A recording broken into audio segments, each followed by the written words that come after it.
parce qu'il est temps que je vous raconte tout. Notre vie d'avant, toutes ces expériences, ont-elles un sens ? Ces questions, je me les pose encore aujourd'hui assis là. Nombreux sont nos souvenirs, il y en a des bons, mais aussi des mauvais. Ceux que nous cherchons souvent à fuir d'ailleurs.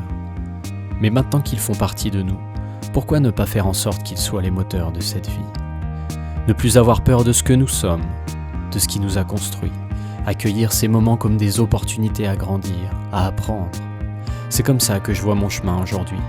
Une ligne parsemée d'opportunités pour me remettre en question, voir les choses autrement, changer de point de vue, accepter l'inconnu, le nouveau, celui qui va nous permettre de franchir cette étape. Il y aura des moments difficiles, ça je n'en doute pas. Mais à la clé, une satisfaction extraordinaire, un état d'équilibre, de paix.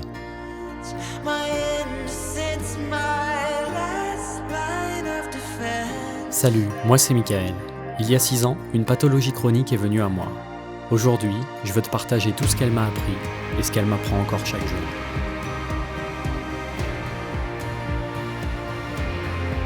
Je veux vous montrer comment une pathologie peut vous aider à rééquilibrer votre vie, à partir à la découverte de soi, si au moins nous prenons un petit peu de temps pour l'écouter. Je vais d'abord vous parler de ma vie d'avant, puis la transformation, et enfin la vie de maintenant. Tout un cheminement qui m'a construit jour après jour.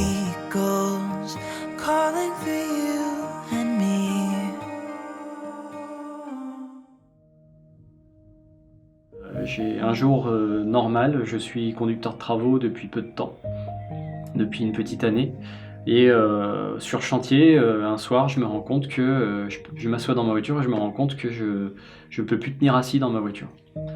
Donc là, obligatoirement, ça commence à m'effrayer un petit peu. Je faisais énormément de sport à ce moment-là. Donc les douleurs, c'était quelque chose de quotidien pour moi, que ce soit les courbatures ou autres. Et donc, j'essayais de pas trop m'inquiéter parce que je pensais vraiment que ça allait pouvoir passer dans les jours à venir, sauf que les jours passent, les mois passent, et ça ne se calme pas. Entre-temps, j'essaie quand même d'aller voir beaucoup de spécialistes. Les spécialistes ne savent pas ce que j'ai, ils n'arrivent pas à détecter, sauf un jour où un spécialiste me dit « vous avez des varicocèles ». Des varicocèles, c'est des varices aux testicules. Et en gros, il me dit « pour régler ça, vous allez voir, c'est très simple, on fait une petite intervention chirurgicale, très bénigne, et en gros, suite à cette intervention, vous avez 1 à 2 jours d'arrêt, et puis après, vous reprenez votre vie quotidienne, il n'y a pas de souci. Moi, à l'époque, tête dans le guidon, dans mes chantiers, etc., je fais ok, pas de souci, je vais pas voir si derrière, ça s'est déjà bien passé ou pas, les opérations. Je me présente en février qui suivait, à l'opération, je passe l'opération, il me met en arrêt le jeudi-vendredi, et donc en gros ça me laisse jeudi, vendredi, samedi, dimanche. À partir du lundi matin, je me lève, et là dans mon lit, je me rends compte qu'il y a quelque chose de pas normal. J'ai l'impression d'avoir un énorme ballon de baudruche entre les jambes. Je me lève, je regarde, et là je prends vraiment peur parce que je me rends compte que mes parties génitales, mon naine et mon périnée ont triplé de volume. Donc là j'ai peur, clairement j'ai vraiment peur. Ce que je fais, j'essaie quand même de me préparer au mieux. Je file en urgence chez le spécialiste qui m'a fait l'intervention. Pour faire bref, il observe la chose. Et là, finalement, son regard clairement m'effraie parce que je vois qu'il ne gère pas en fait la situation. Et donc moi ça me rassure pas du tout. Et il me dit, en gros, vos vaisseaux se sont mis en surpression et il faut absolument que vous restiez maintenant à alité pendant 1 semaine ou 2, le temps que tout dégonfle et que tout reprenne son état normal. Sauf qu'en dégonflant, en fait, une douleur progressive qui apparaît. Et cette douleur-là, elle arrive à son summum, et son summum, il est 10 fois pire que la douleur que je pouvais avoir juste avant. Je me rends compte que à ce moment-là, la douleur que j'avais avant, c'était les prémices, et que cette opération, elle est venue la découvrir à 100%, c'est-à-dire qu'elle l'a complètement déclarée. Et puis là, clairement, je pars pour une longue traîne difficile, parce que je passe de médecin en médecin, personne ne sait quoi me dire, personne ne sait réellement ce que j'ai. Et puis moi je suis perdu, je ne comprends pas ce qui m'arrive. En plus, par-dessus ça, vient s'ajouter d'autres handicaps, si je peux dire, et pas des moindres. J'ai des petits épisodes d'incontinence, donc ça m'a fait beaucoup me remettre en question, ces choses-là. J'ai eu des périodes d'impuissance sexuelle. J'étais vraiment dans un mal-être qui s'agrandissait de plus en plus.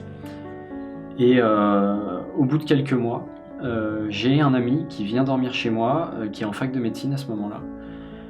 Je lui parle de mon histoire, et quelques jours après, il me rappelle et il me dit « Écoute, avec tout ce que tu m'as dit, j'ai été mener un peu mon enquête, et j'ai découvert cette pathologie, et je pense que ça pourrait te parler. » Et donc il m'envoie un mail avec le descriptif, et effectivement, tout ce qu'il y avait dedans concorde énormément avec ce que j'ai pu vivre.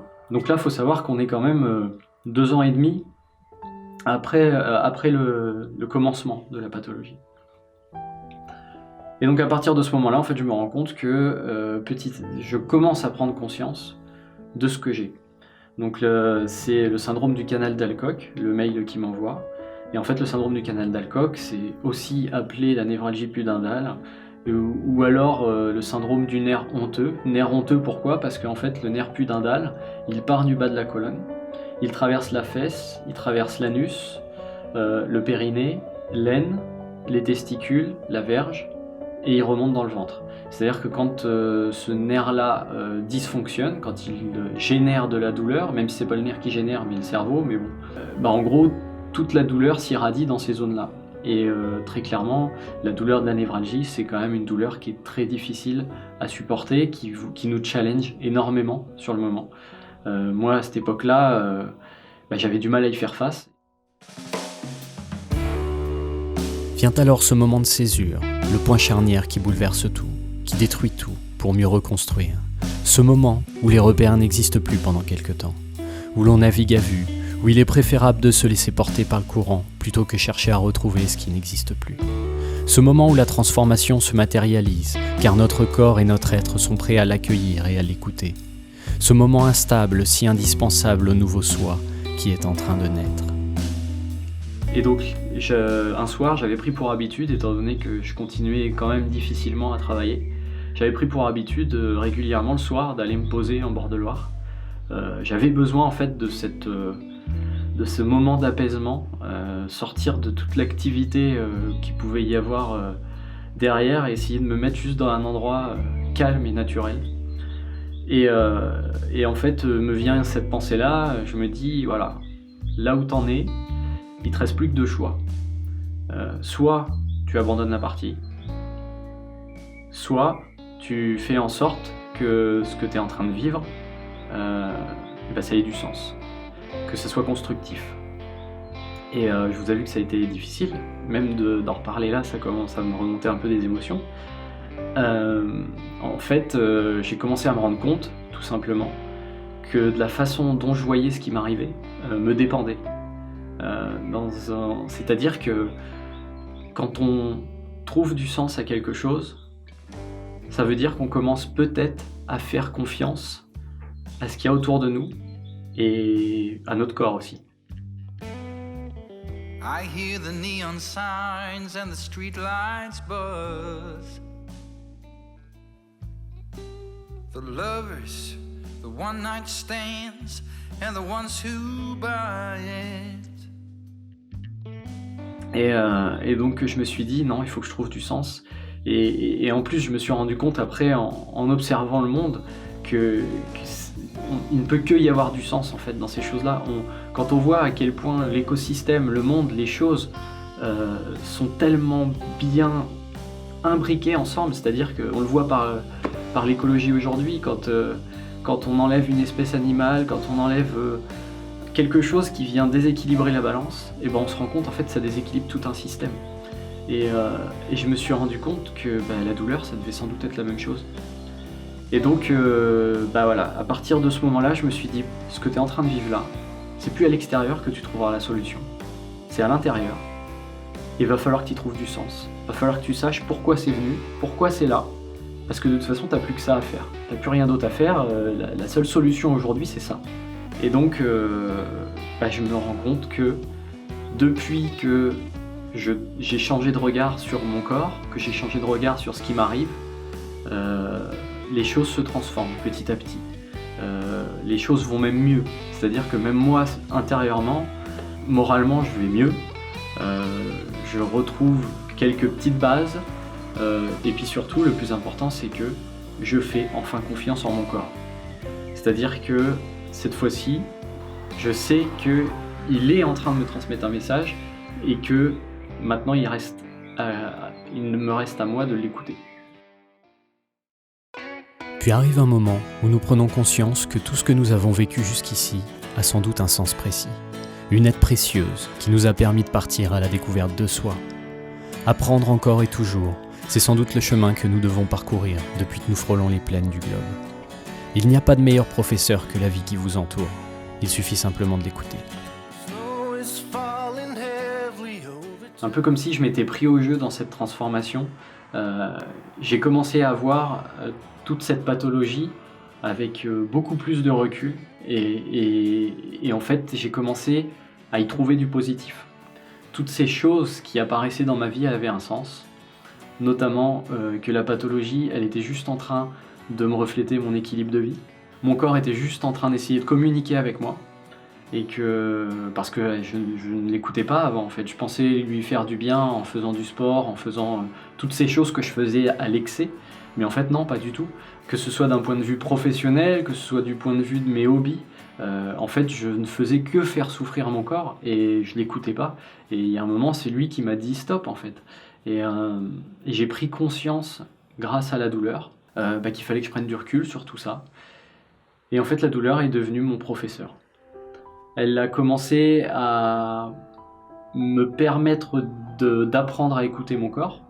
Donc apprendre à écouter mon corps, c'est me rendre compte que j'étais très souvent dans des états anxieux, très souvent tendus. Et malheureusement, quand on n'a aucune douleur qui vient mettre en évidence ça, on s'en rend pas compte au bout d'un moment, comme la grenouille qu'on laisse dans une marmite à chauffer à petit feu. Et on baigne dedans et on se rend plus compte que notre corps est complètement tendu et qu'on est en train de le faire souffrir inconsciemment. Toutes ces expériences m'ont aussi permis d'apprendre plus profondément l'humilité. D'apprendre aussi à faire face au regard des autres, à m'accepter tel que je suis, à essayer de m'écouter, savoir ce que j'aime, ce que j'ai vraiment envie de faire. Professionnellement, je me suis rendu compte que déjà qu'avec la santé c'était compliqué le métier que je faisais, et c'était surtout pas les valeurs que j'avais envie de transmettre dans ma vie. Et donc ça, je pense que j'en étais conscient depuis le début, mais je ne voulais pas l'accepter, je ne voulais pas l'écouter, et donc il a fallu qu'une douleur vienne me mettre une grosse claque pour me dire ça.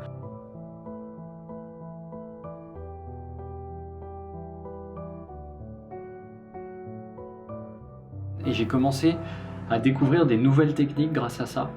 Des techniques les plus connues sont la méditation, le yoga, des techniques qui m'ont réellement beaucoup aidé, parce qu'elles m'ont fait prendre conscience que je pouvais être maître de mon corps, et que j'étais d'ailleurs le principal acteur dans ma santé.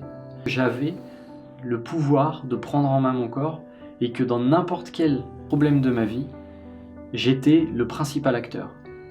Et ça, je pense que ça a été le plus gros cadeau que m'ait offert cette pathologie, c'est de me rendre compte que je peux être maître de ma vie et je peux être maître de mon corps. À partir de là, j'ai commencé à gérer ma douleur autrement, par des exercices de neuroplasticité.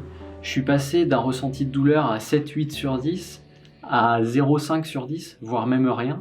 C'est une pathologie chronique, donc obligatoirement ça n'a pas disparu, je peux pas dire que je suis guéri, c'est pas une réalité. Mais aujourd'hui je vis très très bien, je vis comme toute autre personne, je dois faire ce que tout le monde devrait faire, c'est écouter son corps tout simplement. La vie a un pouvoir extraordinaire, celle de savoir exactement ce dont nous avons besoin pour retrouver l'équilibre et la paix. Alors quelle que soit l'expérience que nous vivons, gardons le sourire et la joie de vivre. Faisons-lui confiance, car nous sommes au début d'une très belle expérience, l'écoute et la découverte de soi. La vie qui nous est offerte aujourd'hui est faite rien que pour nous. Acceptons-la pleinement et écoutons notre corps et notre cœur. Si cette douleur est là, c'est peut-être que nous n'avons pas assez écouté notre corps auparavant. Donc il a pris le relais pour nous mettre en évidence nos émotions. Inspire your life. Inspire your